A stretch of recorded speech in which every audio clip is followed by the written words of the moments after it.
Hey, how's it going guys? It's Nate here. And Skyrim, and really all of the Elder Scrolls games, have had a habit for attracting quite a few fan theories. Over the years on this channel, we've poured over literally hundreds of different TES 5 mysteries and community ideas. However, one concept that I've always felt deserved way more time and exploration than I was able to give it, is the theory that Jarl Balgruuf the Greater secretly cheated on and likely murdered his own wife in cold blood. At face value, such a proposition doesn't seem to make a lot of sense. Jarl Balgruuf of Whiterun is quite literally defined by his honor, honesty, and concern for the people he rules over. Heck, he's so helpful and charismatic when we meet him in the main questline, I think it's safe to say Jarl B is one of the community's favorite characters. So much so that despite being a strong backer of the Empire, even Stormcloak supporters find it hard not to love him anyway. Alas, there is quite a bit of evidence, both in-game and buried away in Skyrim's files, that suggest this model leader might have committed a horrible atrocity. As mentioned, this is a concept we've briefly touched on before, but this entire video offers a much better opportunity to assess all of the information, and some of the associated deviating theories I never got to touch on. And after dozens of hours exploring, again, both the game itself and the creation kit, some additional discoveries have been made that I'm very excited to dive into. So, anyway, without any further ado, let's ask the question, is Jarl Balgruuf evil? Before we accuse this man of matricide and cheating, we should probably familiarize ourselves with the history of both Balgruuf and his family, which is surprisingly vague.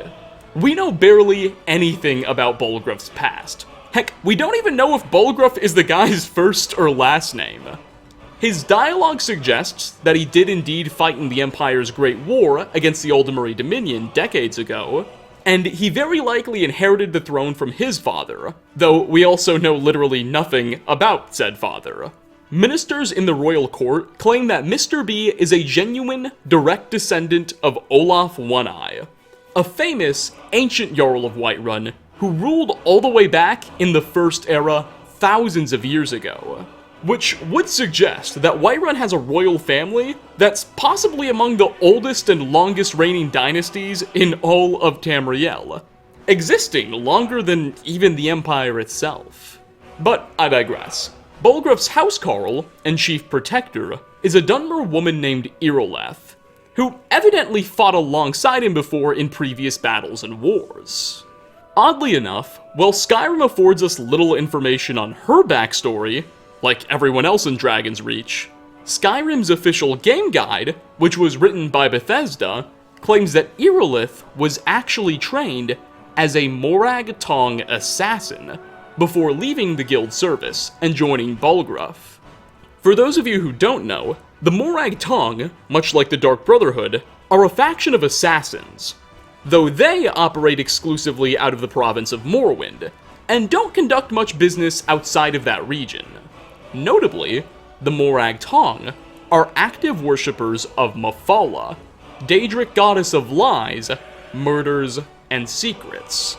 But more on that later. The guide doesn't elaborate on how much work Irileth did with the Tong, nor how she left and why she ended up in Whiterun. It only states that she trained as a member.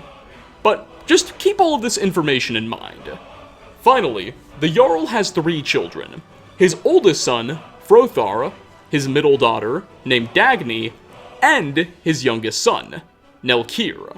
Something that is very strange, though, is despite his rather large amount of offspring, there are absolutely no references to these kids' mother, or Balgruuf's supposed wife, whom he would have had these kids with. And this is where things start to get a bit weird. Because while it's easy to assume that the woman who mothered all of these gremlins may have just passed away or had a falling out with their father, the side quest, The Whispering Door, seems to imply that there's more at play here. For those of you who don't know, The Whispering Door is a very short Daedric quest, that begins when the Dovahkiin hears rumors that the kids in Dragon's Reach have recently been acting up and misbehaving, and you're encouraged to investigate. Eventually, we discover that they've fallen under the influence of a strange, evil spirit that's been speaking to them from behind an old, locked door in the palace's basement. The kids call this voice the Whispering Lady. Nelkir, the youngest child, seems to be the most impacted by the strange being, and when asked about what the lady is telling him, he'll say this. My father doesn't know anything about me, but I know about him and about the war, more than he might think. I know that he still worships Talos, that he hates the Thalmor almost as much as the Stormcloaks do, that he worries about being chased from Whiterun, that I don't have the same mother as my brother and sister. Whoa, what? Nelkir claims he doesn't have the same mother as his other siblings, and seems to imply that that information was supposed to be a secret his father was keeping. Now, admittedly, we do have to consider that maybe this weird whispering lady was lying to him. I mean, random voices behind doors may not be the best source of information, so what could be going on here? Well, as we continue the quest, and continue speaking with the lady, she will eventually reveal herself to be Mafala, Daedric Princess of Lies, Secrets, and Murder. And, after stealing a key to open the door off of the inventories of either Balgruuf or his court wizard, we'll discover that it leads to a room containing Mafala's Daedric artifact, the Ebony Blade, which the goddess will encourage us to take and use against our foes and friends. For all intents and purposes, this is where the quest sort of ends. As Mafala's sphere revolves around deceiving and betraying people, if we use the Ebony Blade to kill people who have a friendly disposition towards the Dragonborn, it will get some cool benefits and buffs. But beyond that, there's little more of narrative significance worth mentioning. Honestly, this is one of the shortest side quests in the game. Regardless, clearly the biggest point here is that Mafala told Nelkir that he has a different mother than his siblings, something that the boy wasn't supposed to know, and suggesting that maybe his father cheated. Or, more innocently, maybe some adoption is at play here. Whatever the case, given the fact that Nelkir wasn't supposed to know though, clearly something is up. Admittedly, Mafala is a god of lying, so at first it seems very reasonable to suspect that maybe she was just straight up spouting nonsense in an effort to get the kid to turn against his father and be angry. While this is a very valid possibility, I personally highly doubt it, and here's why. For one, the Daedric goddess also tells Nelkir secrets Balgruuf is keeping that we know to be true. We know he still does secretly worship Talos, despite Talos worship being illegal. We know he is genuinely concerned about being overthrown by the Stormcloaks. Furthermore, and this is where things get really creepy, a look in Skyrim's game files reveals that Nelkir isn't actually flagged as Balgruuf's child like his other two kids.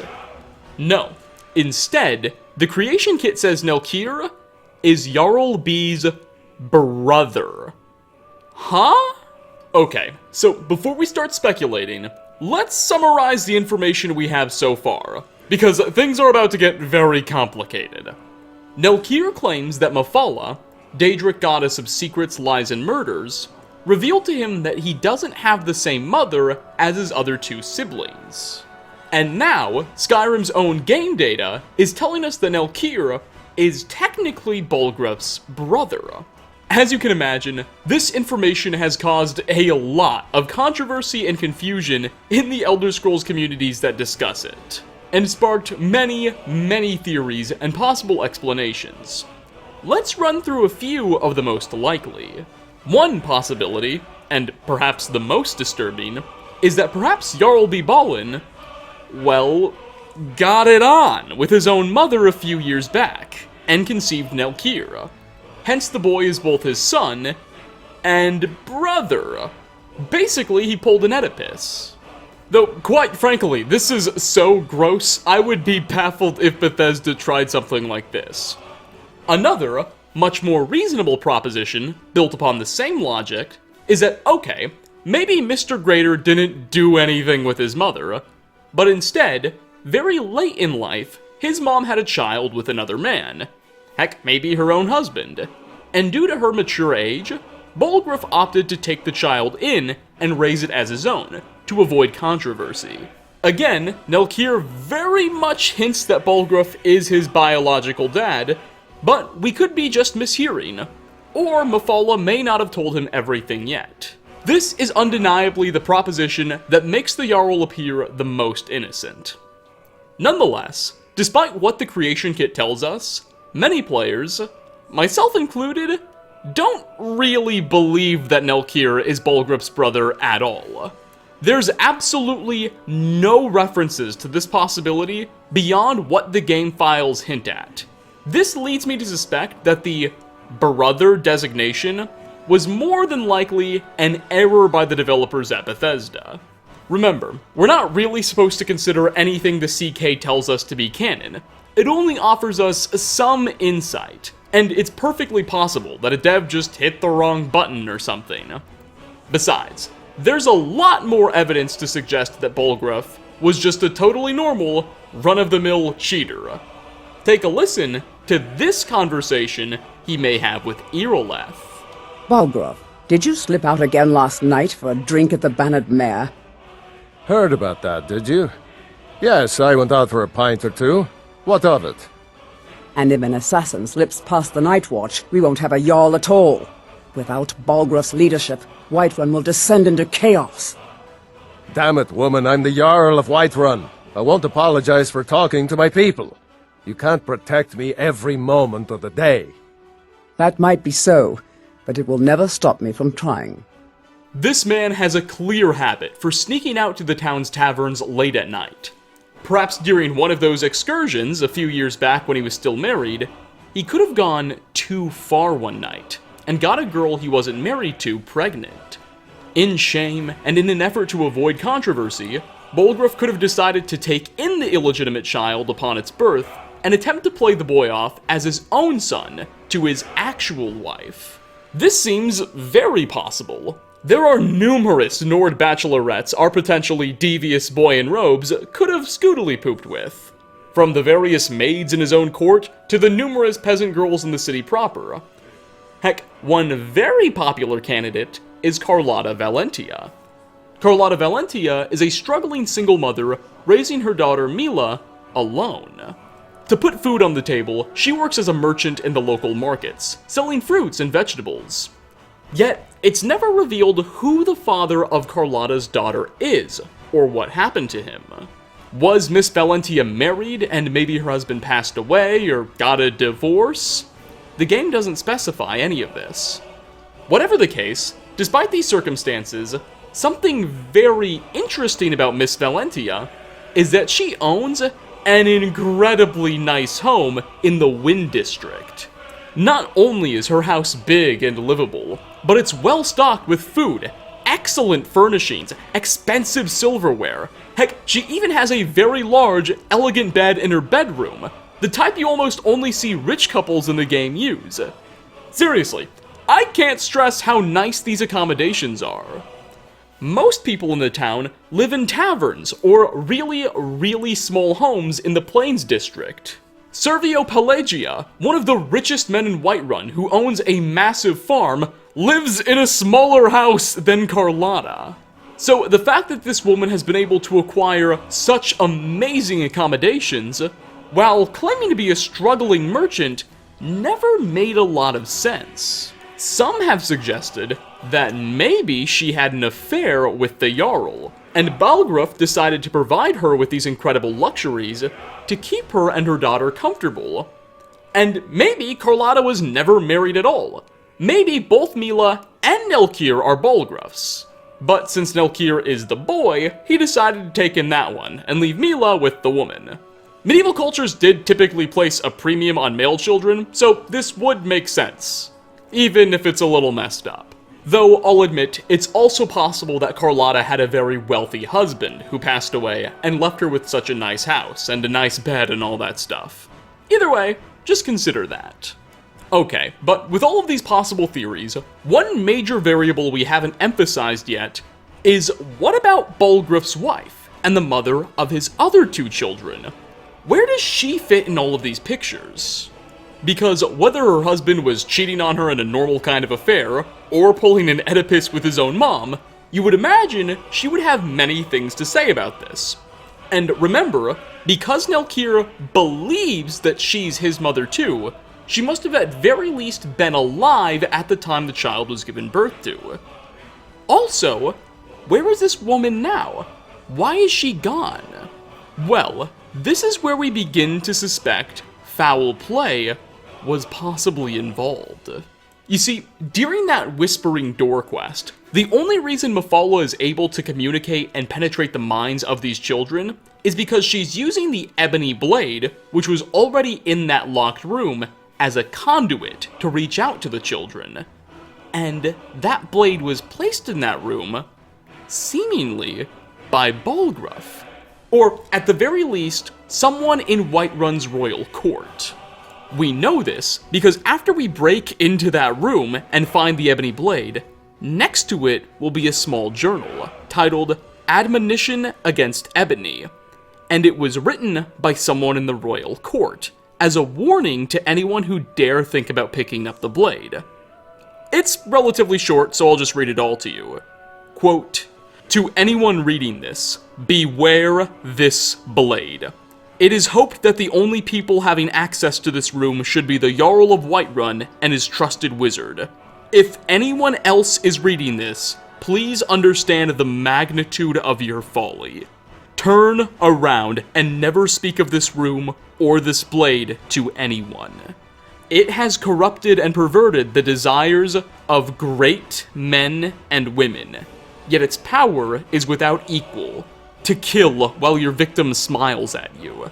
Only a Daedra most foul could have concocted such a malevolent and twisted weapon, but it appears all who wield it end up with the crazed eyes of wild men who roam the hills with chattering rabbits. It is not to be trifled with. Not even the hottest fires of the Skyforge could melt it. Indeed, the coals themselves seem to cool when it was placed within.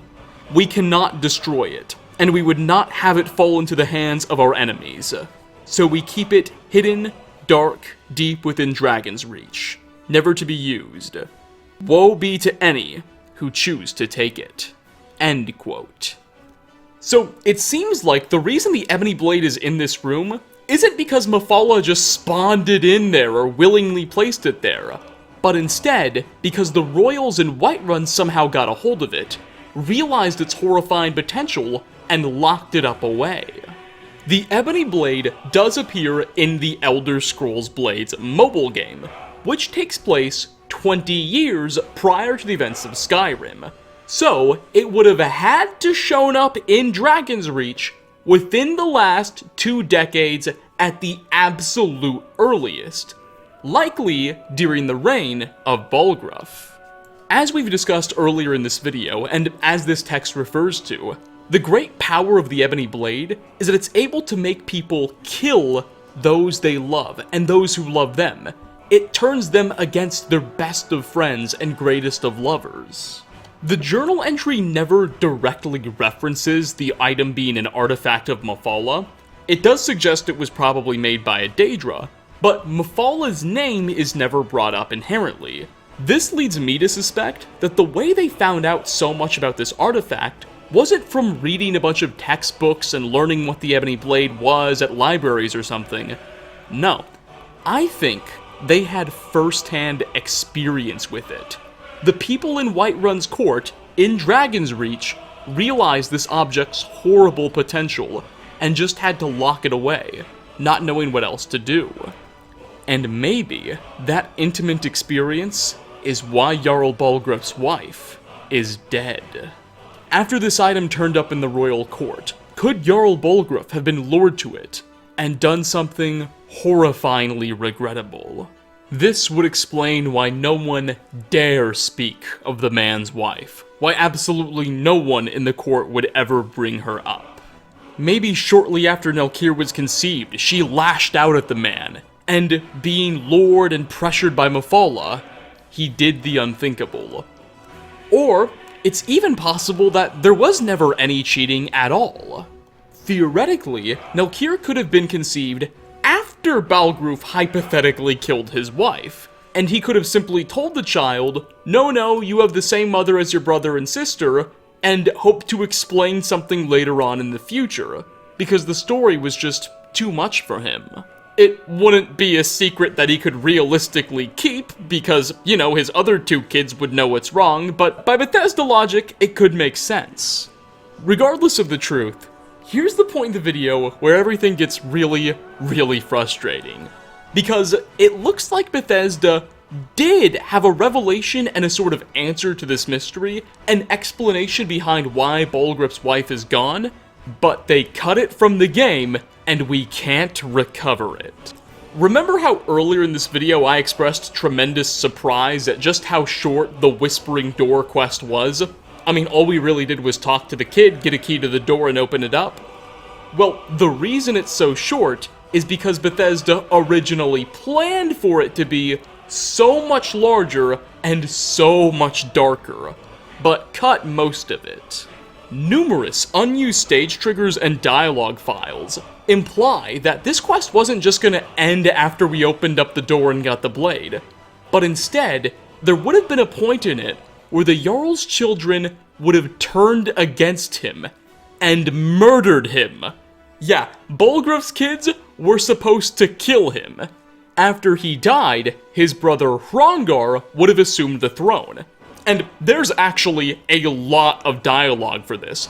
There's so much Hrongar dialogue that if the player kills Balgruuf with console commands, Hrongar will automatically take up the role, and have the dialogue to fulfill pretty much all the remaining quests. He'll be able to help you with the Civil War, he'll be able to help you fight the dragons. It's incredible. In the Whispering Door quest, there would have also been a point where the kids got together and killed a horse, though we're not too sure about that. The problem is, despite all of our Hrongar dialogue and some other pieces of stuff, the Whispering Door quest is genuinely super duper unfinished. I mean, unlike other cut quests that are actually basically done that we can add in with mods, there's a lot missing from this. There's so many missing triggers, there even does appear to be some missing dialogue related to it, like, there's character dialogue we know should exist deep in the game's files, but doesn't. It's actually so unfinished, despite our best efforts to put things back together, we just can't. For whatever reason, sometime right in the middle of working on this mission, whether they ran out of enough time or they wanted to take another plot direction, Bethesda just decided to stop working on this thing in the middle of it, leaving us with all of these inconsistencies. And I believe it's in this mission we probably would have learned the truth of what happened to Mrs. Balgruuf. I personally believe she was killed by her husband after he was seduced by Mafala. After her murder, he went out in the town, had one of those drinking nights, and conceived another child, which would be Nelkir, whom he decided to take in and raise as his own, telling him that he had the same mother as his siblings. Of course, this is one of those mysteries that has a whole ton of different possibilities when you consider Nelkir's brother distinction in the creation kit. Like, again, the Jarl could have performed an Oedipus and Nelkir could be both his son and brother, or he could be a product of adoption. There's a lot of places this could go. Whatever really happened, given that this video is now looking to be well over 20 minutes, I think we can safely conclude one thing. Jarl Balgruuf is keeping something from us. Whatever that is, well, that's up for us, and the writers at Bethesda, to decide. And with that, we are going to wrap up. Thanks so much for watching, everybody. What do you think happened? Is Balgruuf a murderer, a Mafala worshipper, an adopter? Leave a comment with your thoughts down below. As always, like ratings are very much appreciated. Again, thanks for stopping by, and I hope to catch you all in my next video. Peace out, everyone.